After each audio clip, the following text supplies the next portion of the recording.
चलिए हम अपने दूसरे भाग को यहाँ पे शुरू करते हैं। ठीक है, जो है जिजाक भुक्ति के चंदेल वंश। ठीक है, हम चंदेल वंश के बारे में पढ़ने जा रहे हैं। उसके बाद हमें पढ़ना है चालुक्य वंश के बारे में।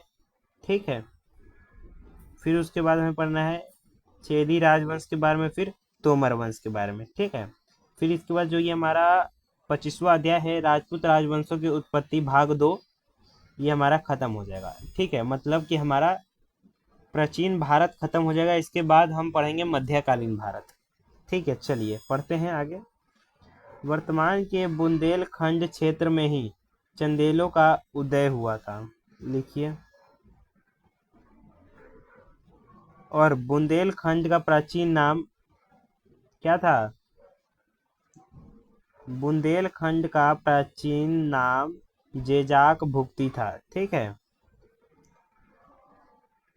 खजुराहो इनकी राजधानी थी। राजधानी का नाम लिख लीजिए। तथा चंदेल प्रतिहारों के सामंत थे। ये किनके सामंत थे? प्रतिहारों के सामंत थे। इस वंश का प्रथम शासक नन्नुक था। ठीक है,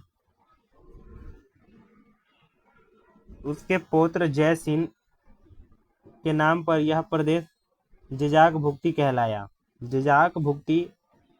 ठीक है, ये किसका प्राचीन नाम है? बुंदेलखंड का। ठीक है, यह नाम किनके नाम पे पड़ा? जय सिंह के नाम पर यह प्रदेश जेजाक भुक्ति कहलाया। ठीक है, प्रारंभ में इनकी राजधानी कालिंजर थी। ठीक है, प्रारंभ यानी शुरुआत में इनकी राजधानी क्या थी? कालिंजर। ठीक है, फिर राजा धंगदेव ने अपनी राजधानी कालिंजर से खजुराहो में स्थानांतरित यानी ट्रांसफर कर लिया। ठीक है, चलिए ये सब एडजेक्टिव नोट करते हुए चलिए पॉइंट्स में। ये पॉइंट्स हो गया पूरा। ठीक है, ऊपर वाला लिख लीजिए। चंदेल वंश का प्रथम स्वतंत्र एवं सबसे प्रतापी राजा यशोवर्मन था। ठीक है, एक साम्राज्यवादी शासक भी था वो। ठीक है, ठीक है, वह एक साम्राज्यवादी शासक थे। ठीक है, उसने मालवा, चेदी और मध्य कौशल पर आक्रमण करके अपनी राज्य का विस्तार किया। ठीक है, धंगदेव ने खजुराहो में भव्य मंदिरों का निर्माण करवाया। ठीक है, खजुराहो में भव्य मंदिर का निर्माण किन्होंने करवाया? तो आप क्या कहेंगे? धंगदेव ने। ठीक है, जिनमें जिननाथ, विश्वनाथ, वैद्यनाथ मंदिरों का निर्माण करवाया। जो मंदिर है जिननाथ, विश्वनाथ और वैद्यनाथ मंदिरों का निर्माण किन्होंने करवाया? तो आप कहेंगे धंगदेव। धंगदेव किस वंश से संबंधित है? तो आप कहेंगे चंदेल वंश से। ठीक है, सब चीजों को नोट करते हुए चलिए।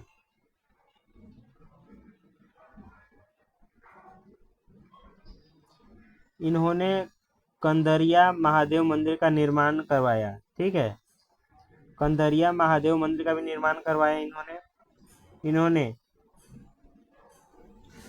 कंदिया महादेव मंदिर का निर्माण करवाया। देखिए, ये कंदरिया महादेव मंदिर का भी निर्माण करवाया और इन्होंने कंद दिया महादेव मंदिर का निर्माण करवाया। धंगदेव ने प्रयाग संगम में जल समाधि ले ली थी। ठीक है, विधाधर चंदेल शासकों में महान शासक था। विधाधर चंदेल शासकों में महान शासक थे वह। ठीक है,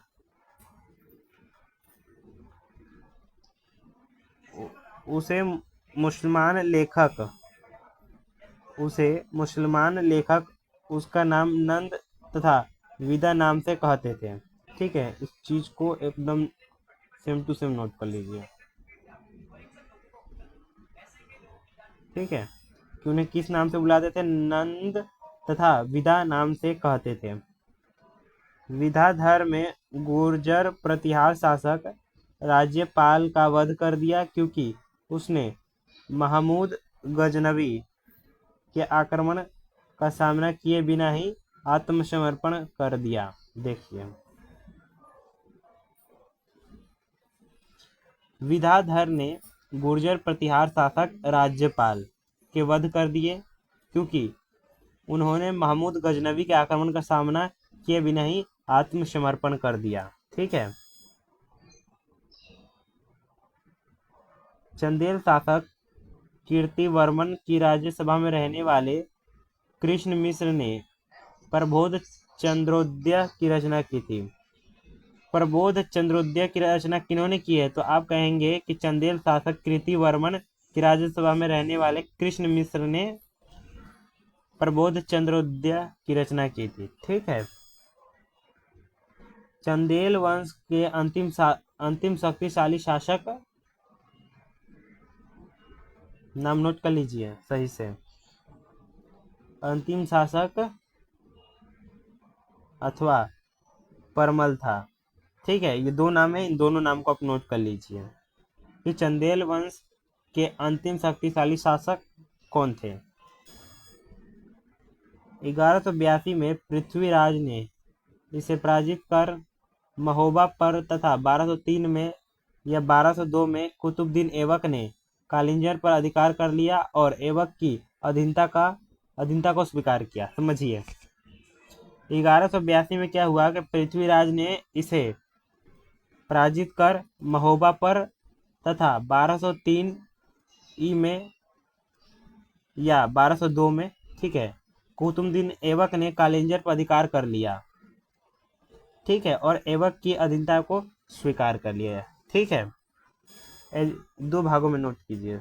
देखिए, पहले तो यहाँ तक आप नोट कीजिए, और दूसरा 1203 या 1202 में कुतुबुद्दीन ऐबक ने कालिंजर पर अधिकार कर लिया और ऐबक की अधीनता में इन्होंने स्वीकार किया। चलिए, गुजरात के सोलंकी चालुक्य वंश। गुजरात के सोलंकी अथवा चालुक्य वंश की स्थापना मूलराज प्रथम ने 1942 में की। ठीक, चालुक्यों की राजधानी अनहिलवाड़ा में थी। ठीक है, राजधानी का नाम लिख लीजिए। आगे बढ़ते हैं। मूलराज प्रथम शैव धर्म के अनुयायी थे। ठीक, महमूद गजनवी ने सोमनाथ मंदिर पर आक्रमण किया, तब गुजरात का शासक भीम प्रथम था। लिखिए, उसी के नीचे लिखिए कि महमूद गजनवी ने सोमनाथ मंदिर पर आक्रमण किया, तब गुजरात के शासक कौन थे? तो भीम प्रथम थे। ठीक है, भीम प्रथम। इस वंश का सबसे शक्तिशाली शासक भीम प्रथम था। प्रश्न आपसे इस प्रकार पूछेगा कि जब महमूद गजनवी ने सोमनाथ मंदिर पर आक्रमण किया, तब चालुक्य वंश से गुजरात के शासक कौन थे? तो आप कहेंगे भीम प्रथम। भीम प्रथम। ठीक है, इस वंश के सबसे शक्तिशाली शासक भीम प्रथम थे।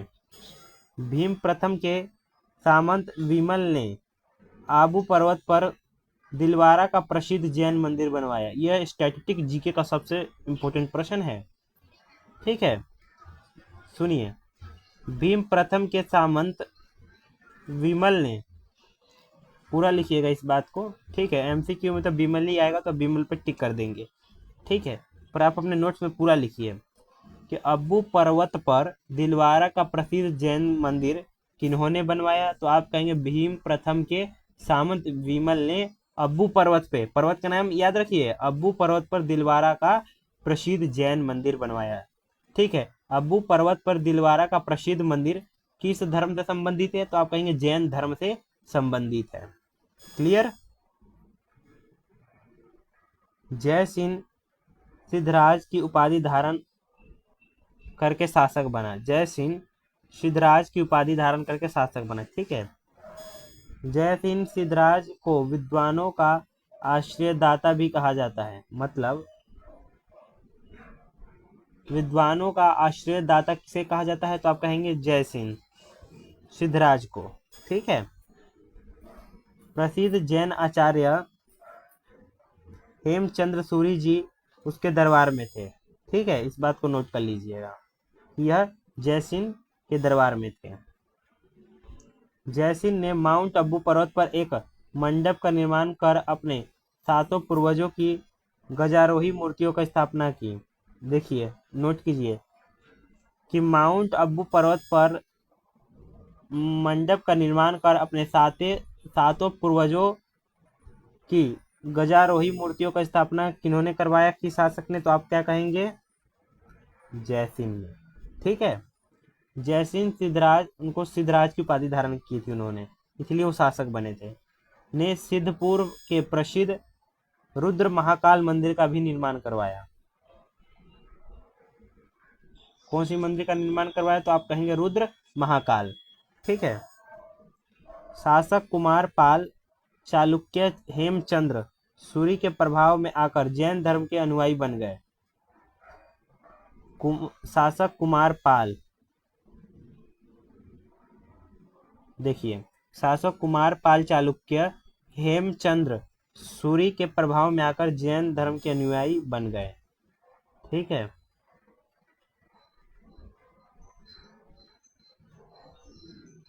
जयसिंह सूरी नामक कवि ने कुमारपाल चरित नामक काव्य में उसका यशोगान किया। अर्थात जयसिंह सूरी नामक एक कवि थे, कुमारपाल चरित नामक काव्य में, ठीक है, उनका यशोगान किया है। ठीक है, कौन से काव्य में? तो आप कहेंगे कुमारपाल चरित नामक काव्य में। किन किन कवि ने किया है? तो आप कहेंगे जयसिंह सूरी नामक कवि ने किया है। ठीक है, चलिए आगे बढ़ते हैं। चालुक्य वंश के अंतिम महान शासक भीम द्वितीय थे। नोट करते हुए चलिए। भीम द्वितीय ने 1178 तथा 1195 ई में क्रमशः मोहम्मद गौरी व कुतुबुद्दीन ऐबक को गुजरात आक्रमण के समय पराजित किया। एकदम एडजेक्टिव नोट कर लीजिए, वेरी इंपॉर्टेंट। चलिए मैं हाईलाइट कर देता हूं। चलिए, चालुक्य के शासनकाल में महिलाओं को उच्च पदों पर नियुक्त किया गया। ठीक है, चलिए आगे पढ़ते हैं। आगे क्या लिखा है? मोढेरा का सूर्य मंदिर चालुक्य राजाओं ने बनवाया था। ठीक है, नोट कर लीजिए, ये भी पूछेगा। हमें अगले राजवंश के बारे में पढ़ना है, चेदी राजवंश। त्रिपुरी के कलचुरी चेदी राजवंश। ठीक है, चेदी वंश राजाओं के कलचुरी राजा प्रारंभिक प्रशासकीय शक्ति का केंद्र नर्मदा के किनारे महिष्मती में था। ठीक है, जिसकी राजधानी त्रिपुरी थी। मतलब सुनिए ध्यान से, चेदी वंश राजाओं की प्रारंभिक प्रशासकीय शक्ति का केंद्र नर्मदा किनारे महिष्मती में था। ठीक है, जिसकी राजधानी क्या थी? त्रिपुरी। क्या थी? त्रिपुरी। चलिए आगे देखते हैं क्या लिखा है। कलचुरी वंश का अन्य नाम, ठीक है, इसे इस नाम से भी जाना जाता है, लिखिए। ठीक है, कलचुरी वंश के संस्थापक कोककल प्रथम 1845 थे। 1845 मतलब कि 1845 में इन्होंने स्थापना किया, 1845 ई में। ठीक है, कलचुरी वंश के संस्थापक थे। सॉरी, 1845 नहीं, 845। ठीक है, 845। काव्य मीमांसा के रचयिता राजशेखर कलचुरी के नरेश युवराज के दरबार में थे। अर्थात काव्य मीमांसा के रचयिता कौन है? राजशेखर कलचुरी के नरेश युवराज के दरबार में थे। मतलब जो काव्य मीमांसा है उनके रचयिता राजशेखर कलचुरी। बस इतना लिखिए। वो किस नरेश के दरबार में थे? तो नरेश युवराज के दरबार में थे। ठीक है, कलचुरियों की दूसरी शाखा की राजधानी रतनपुर थी। गांगेय देव कलचुरी वंश के महानतम शासक थे। ठीक है, और गांगेय देव ने विक्रमादित्य की उपाधि भी धारण की। ठीक है, चलिए आगे क्या लिखा है। त्रिकलिंगाधिपति की उपाधि कर्णदेव ने धारण की थी? किन्होंने, किस शासक ने, किस वंश के शासक ने त्रिकलिंगाधिपति, ठीक है, त्रिकलिंगाधिपति की उपाधि धारण की? तो आप कहेंगे कर्णदेव ने धारण की थी यह उपाधि, ठीक है। कर्णदेव एक सेव मातुनियाई थे, ठीक है। चलिए, तोमर वंश, इस वंश की स्थापना अंगपाल तोमर 736 ई में की, ठीक है। स्थापना अंगपाल तोमर ने की, ठीक है। अंगपाल तोमर ने दिल्ली की स्थापना की। दिल्ली की स्थापना किन्होंने की? तो आप कहेंगे अंगपाल तोमर ने दिल्ली की स्थापना की। किस वंश? तोमर वंश, ठीक है। दिल्ली को तोमरों की राजधानी बनाया। दिल्ली को तोमरों की राजधानी बनाया, ठीक है। तोमर वैष्णव धर्म के अनुयायी थे, ठीक है, वैष्णव धर्म के अनुयायी थे, बस, ठीक है। आगे कुछ है महत्वपूर्ण ऐतिहासिक पुस्तकें, देखिए।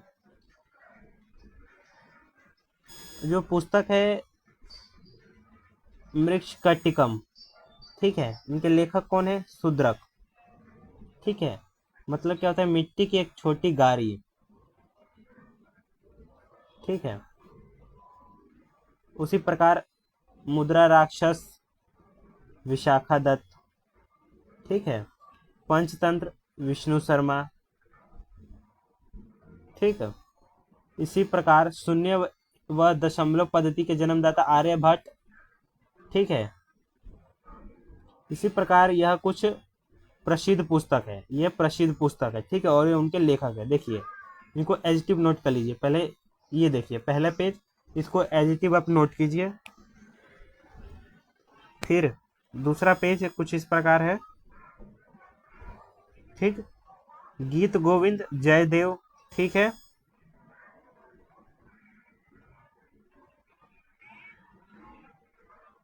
इसी प्रकार चैनल को सब्सक्राइब कर दीजिए और दोस्तों के साथ जरूर शेयर कीजिए, ठीक है। यह कुछ प्रमुख पुस्तकें हैं, ठीक है, नाम नोट कर लीजिए। अगला क्या है? आर्यों का निवास स्थान। भारत में आर्यों का क्या निवास स्थान था? ठीक है, यहाँ नीचे विद्वान का नाम दिया गया है और उनका क्या स्थान था, क्या मत था, ठीक है। उसी प्रकार यहाँ पे विदेश में, ठीक है, जैसे विद्वान पेंका, उनका मत जर्मनी, ठीक है। उसी प्रकार नीचे आगे बढ़ते हैं, इन सबको एडिटिव नोट करिए, ठीक है, एडिटिव नोट कीजिए एकदम सेम टू सेम, ठीक है। और चैनल को जरूर सब्सक्राइब कर दीजिए और दोस्तों के साथ जरूर शेयर कीजिए। अगला है संगमकालीन शब्दावली। देखिए, इसमें आपको याद क्या रखना है? जो हमने पेरुनल पढ़ा होगा उसका अर्थ क्या होता है? राजा का जन्मदिन। मनोरम का क्या अर्थ होता है? राजा का न्यायालय। कराई भूमि कर, ठीक है। कोललम लोहार, ठीक है। उसी प्रकार मलवर डाकू, उल्गू सीमा शुल्क को कहा जाता है, ठीक है। इस शब्द का ये अर्थ है। चलिए जी, इसी के साथ आप लोगों के सपोर्ट के साथ ये प्राचीन भारत का जो आखिरी 25वां अध्याय था हमने कंप्लीट कर लिया। अब हम अगले क्लास से देखेंगे मध्यकालीन भारत, ठीक है। आप लोग चैनल को जरूर सब्सक्राइब करिए और दोस्तों के साथ जरूर शेयर करिए और लाइव स्ट्रीम को भी डेली ज्वाइन कीजिए, ठीक है। चलिए, आज के लिए इतना ही। आप सभी को धन्यवाद।